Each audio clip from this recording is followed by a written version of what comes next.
YCP తీరు మారలేదు. రాజధాని అమరావతిపై వైసీపీ మళ్లీ విష ప్రచారాన్ని ప్రారంభించింది. తిరుగులేని మెజారిటీతో అధికారంలోకి వచ్చిన కూటమి ప్రభుత్వం అమరావతి నిర్మాణానికి శరవేగంగా అడుగులు వేస్తోంది. దీనిని చూసి జీర్ణించుకోలేని వైసీపీ రాజధానిపై మళ్లీ విషం కక్కుతోంది.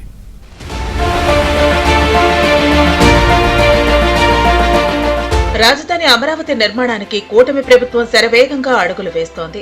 రాజధాని అమరావతేనని చెప్పటమే కాకుండా గుంటూరు, కృష్ణా, ఇతర కోస్తా జిల్లాల్లో వైసీపీని రాజధాని అమరావతి తుడిచిపెట్టినప్పటికీ ఆ పార్టీ నేతలకు ఇంకా బుద్ధి రాలేదని టీడీపీ నేతలు అంటున్నారు.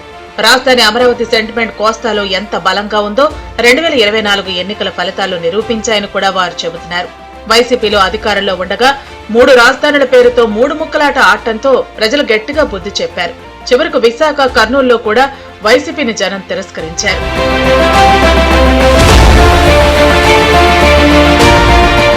కూటమి ప్రభుత్వం అధికారంలోకి వచ్చిన వెంటనే రాజధాని అమరావతిలో పెరిగిపోయిన కంపను తొలగించడంతో పాటు కేంద్ర ప్రభుత్వ జోక్యంతో రుణాన్ని కూడా సమకూర్చుకుంది.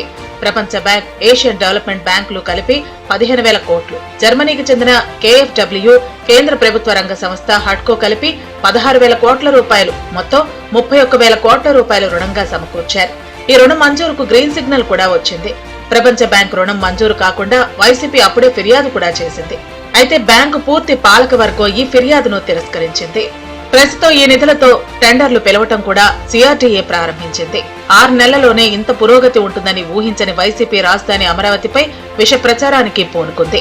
వైసీపీ నాయకులు ఏం మాట్లాడుతున్నారో వాళ్ళకి తెలీదు. వాళ్ళ ఒక పత్రిక ఉంది, చెత్త పత్రిక. ఏం చేస్తారో తెలీదు, ఏ స్టేట్మెంట్ ఇస్తారో తెలీదు. ఈ రోజు కాదు అంటే అమరావతి రాజధాని 6 నెలల్లో ఇంత చేస్తామని ఎవరు ఊహించలా, ఎవరు కూడా ఎక్స్పెక్ట్ చేయలే.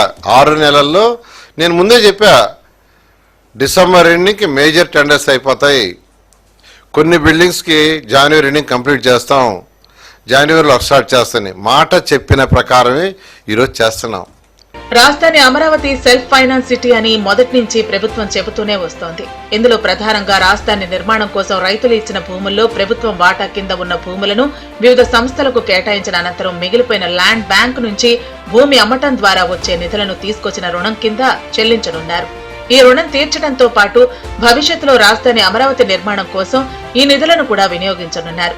వైసీపీ ఎన్ని అభాండాలు వేసినా 3 సంవత్సరాల్లో రాజధాని నిర్మాణాన్ని పూర్తి చేస్తామని మంత్రి నారాయణ వివరించారు.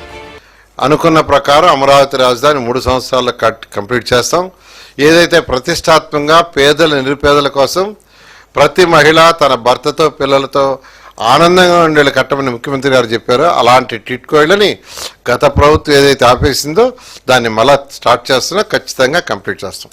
రాజధాని అమరావతికి కూటమి ప్రభుత్వం అధికారంలోకి వచ్చిన 6 నెలల కాలంలో అమరావతి నిర్మాణానికి 31,000 కోట్ల రూపాయల రుణం సమకూరటం, రాజధాని అమరావతిలో గతంలో టీడీపీ ప్రభుత్వం వేసిన పునాదులు చెక్కు చెదరలేదని IIT నిపుణులు నివేదిక ఇవ్వటం, మళ్లీ నిర్మాణాలకు టెండర్ల ప్రక్రియ కూడా ప్రారంభం అవడంతో వైసీపీ నేతలు జీర్ణించుకోలేకపోతున్నారని కూటమి పక్షాల నేతలు అంటున్నారు.